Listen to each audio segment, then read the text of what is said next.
안녕하십니까, 우짜입니다. 이번 이야기는 미국 4대 핵심 해협의 무기화입니다. 그럼 보시죠.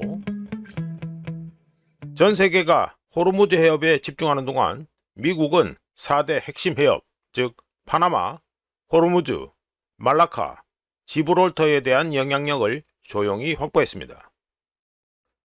트럼프 2기 취임 후 불과 15개월 만에 이루어진 이번 대규모 전략은 전 세계에 매우 큰 파급 효과를 가져올 것으로 예상되는데 관련한 얘기를 해보겠습니다. 이란 전쟁이 진행될수록 이란이 단순한 연결고리가 아니라 중동을 넘어 전 세계에 걸쳐 변화를 촉발하는 촉매제가 되고 있다는 걸 확인할 수 있는 가운데 2026년 4월에 4대 해협 중 3곳의 질서가 며칠 간격으로 재편되면서 트럼프의 핵심 해협 무기화 또는 핵심 해협에 대한 영향력 확대가 향후 어떻게 발휘될지 궁금합니다. 먼저 미국은 해협마다 다른 계획을 세워 실행에 옮겼는데 각각의 핵심 해협들은 전 세계 무역량의 40%와 석유 물동량의 20%를 차지하며 다음 4개 지역을 연결합니다. 파나마 운하는 아메리카 대륙, 지브롤터 해협은 유럽, 호르무즈 해협은 아시아와 중동, 말라카 해협은 아시아.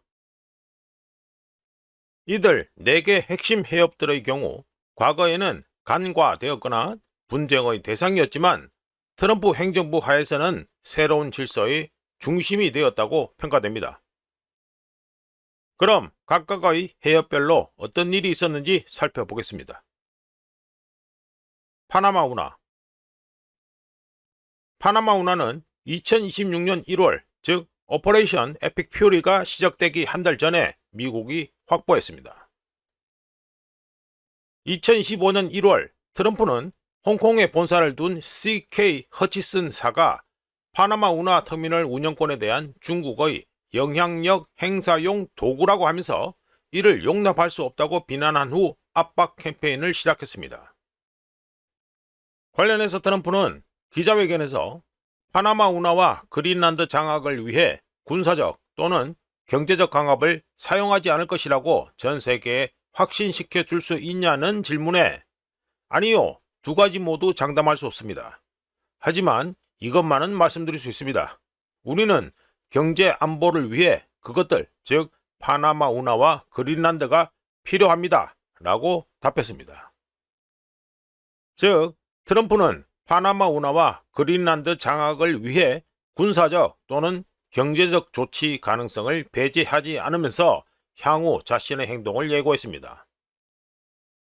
이런 가운데 파나마에서의 움직임은 빠르게 진행되어서 2025년 4월 파나마 감사원은 파나마 운하의 태평양 쪽 입구인 발보아와 파나마 운하의 대서양 쪽 입구인 크리스토발 항만 운영사이며 홍콩에 본사를 둔 CK 허치슨에게 부여된 25년 항만 운영권 갱신 과정에서 중대한 부정행위가 드러났다고 발표했고 2026년 1월 파나마 대법원은 CK 허치슨의 자회사인 파나마 항만회사가 태평양 연안 발보아 항과 대서양 연안 크리스토발 항을 운영하는 계약 조건이 파나마 헌법에 위배되어 더 이상 유효하지 않다고 판결했으며 2026년 2월 해당 항만 운영권은 중국 기업 CK 허치슨에서 머스크와 블랙락이 주도하는 컨소시엄으로 이전되었습니다.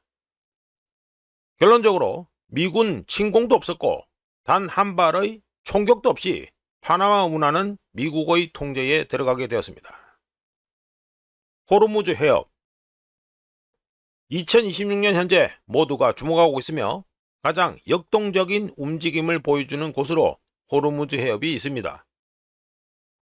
오퍼레이션 에픽 퓨리의 진짜 목적은 이란의 방어와 물류 체계를 약화시키는 데 있는 것으로 추정되며 2026년 4월부터 봉쇄와 협상이 진행 중입니다.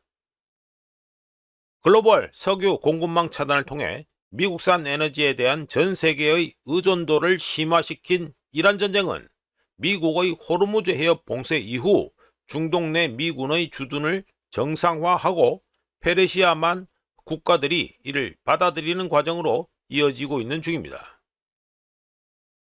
말라카 해협 2026년 4월 셋째 주 글로벌 무역량의 40%를 차지하며 중국이 수입하는 석유 중 무려 80%가 통과하면서 중국에게 가장 중요한 해협, 즉 말라카 해협에서의 긴장감이 고조되었습니다.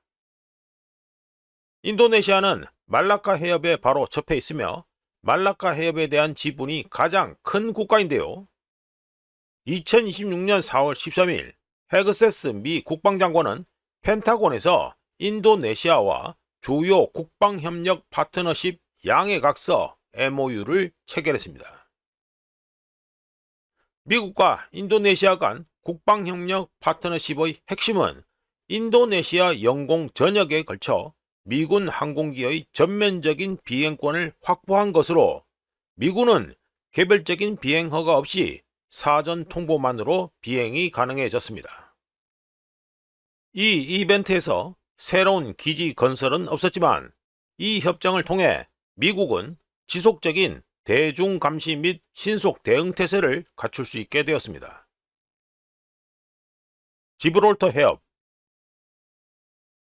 말라카 해협과 관련한 미국과 인도네시아 협정이 발표되고 이틀 후인 2026년 4월 16일 아프리카와 유럽을 잇는 주요 통로인 지브롤터 해협이 미국의 통제에 들어갔습니다.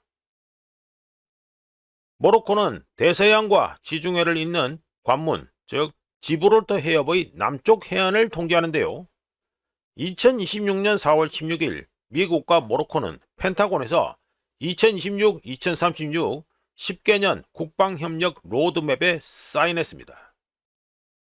해당 로드맵에 대해 엘브리지 콜비 미국 국방부 차관은 2026년 4월 16일 오늘 펜타곤에서 압델라티프 루디 모로코 국방행정 특임장관과 모하메드 베리드 모로코 왕립군 최고 사령관을 만나 새로운 미국과 모로코 국방협력 로드맵에 서명하게 되어서 기쁩니다.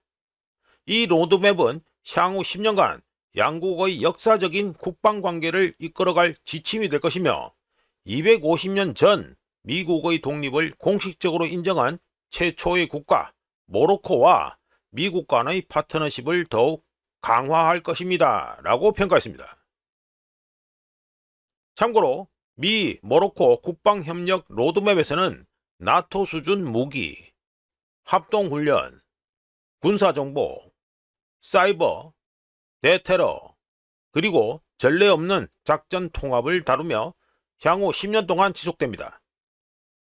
새로운 기지를 세울 필요도 없이 말이죠. 마무리해보면 호르무즈 해협 봉쇄에 모두가 정신 팔려있는 2026년 4월 셋째 주 세 가지 중요한 움직임이 있었습니다. 파나마 운하에서는 압박과 법원을 통한 중국의 항만 운영권을 박탈했고요. 호르무즈 해협은 군사적 행동과 표적 봉쇄를 통한 에너지 흐름 차단이 이어지는 가운데 말라카 해협에서는 신속한 협정 체결과 미군의 전면적인 비행권 확보가 있었으며 지브롤터 해협에서는 10년간의 동맹 강화가 있었습니다. 과거 미국이 방어해야 했던 분쟁 해협과 해역이 이제는 미국의 공격 포인트와 전략적 우위 지점이 되었습니다. 지금까지 미국 4대 핵심 해협의 무기화 이야기였습니다. 구독, 좋아요, 그리고 회원가입 감사합니다. 다른 이야기로 또 찾아뵙겠습니다.